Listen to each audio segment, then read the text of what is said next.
Hi my loves, welcome and welcome back to my channel. My name is Riggie. Welcome back to the Riggie Report.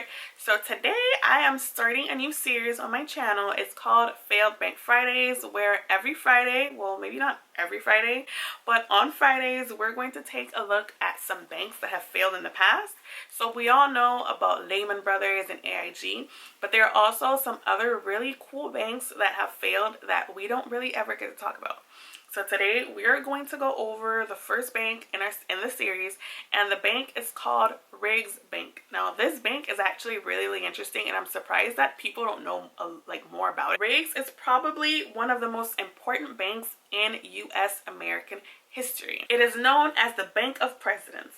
More than 20 presidents from Lincoln to Nixon banked at Riggs, whose headquarters across the street from the Treasury Department was pictured on the back of the old $10 bill. It literally lent the government $16 million at the time to fund Mexican-American War. It supplied funds to expand the capital, and in 1865, it lent $7.2 million to the Secretary of State for the purchase of Alaska. So this is not just, a regular community bank. This is a bank of presidents, like one of the most important financial institutions in the history of the country. It was literally doing the lending for us to be able to purchase states. But what happened to the bank? Why did it fail? And why does nobody ever really talk about it? Well, to look into that, we're first going to have to look into who the clientele was at Riggs Bank. Who were they marketing to? Okay, so a regular person like you and me can just wake up one day and decide to take a trip to Washington and open an account there.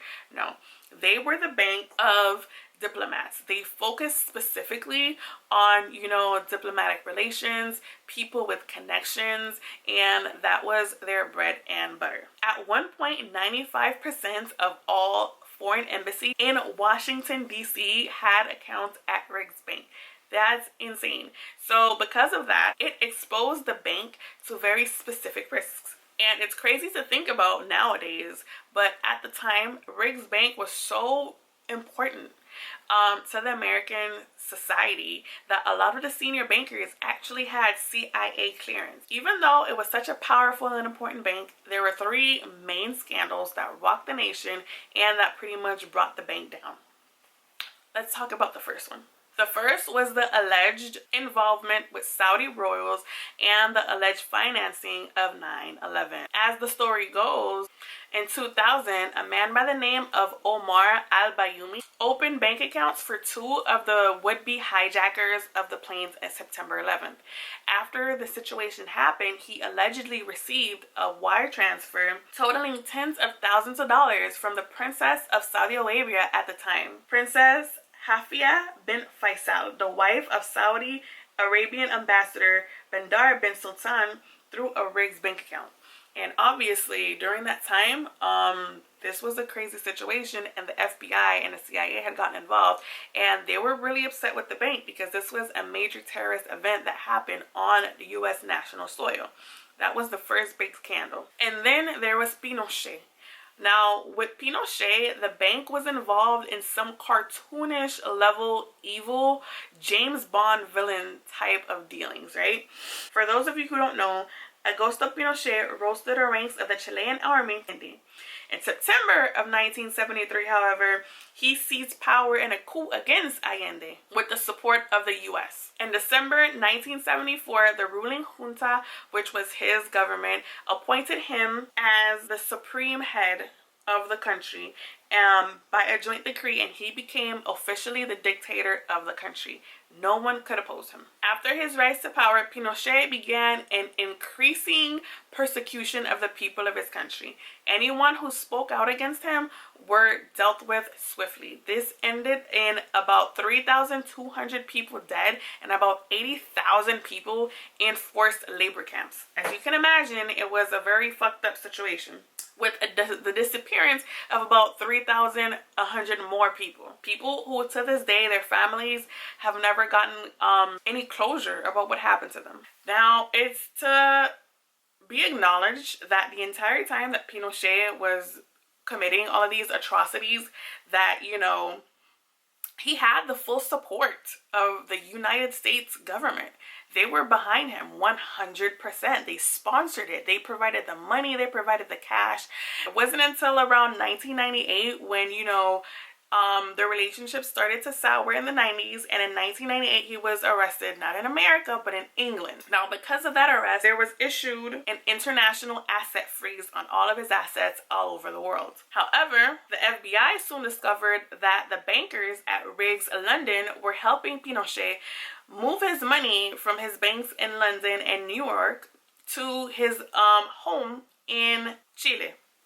These bankers were literally leaving the bank with bags full of cash, getting on private planes, and bringing the money to him in Chile. They also helped him establish shell companies to stash his money in offshore accounts. On one instance, they closed an account with $1.6 million in it and helped him move that money to an offshore account.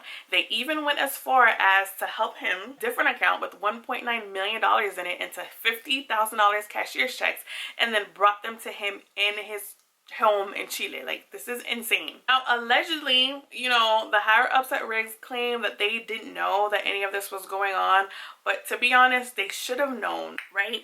They should have known that these transactions were suspicious. There were many files that they could have filed. They could have filed suspicious activity reports, but everyone in the whole bank, everyone in that department pretty much turned a blind eye and let it happen. The third scandal is involving Equatorial Guinea and Africa. Equatorial Guinea is a country in Africa very rich in national oil reserves, and if there's oil, America is going to deliver freedom, of course. Their leader was another corrupt dictator by the name of Theodore Obiang.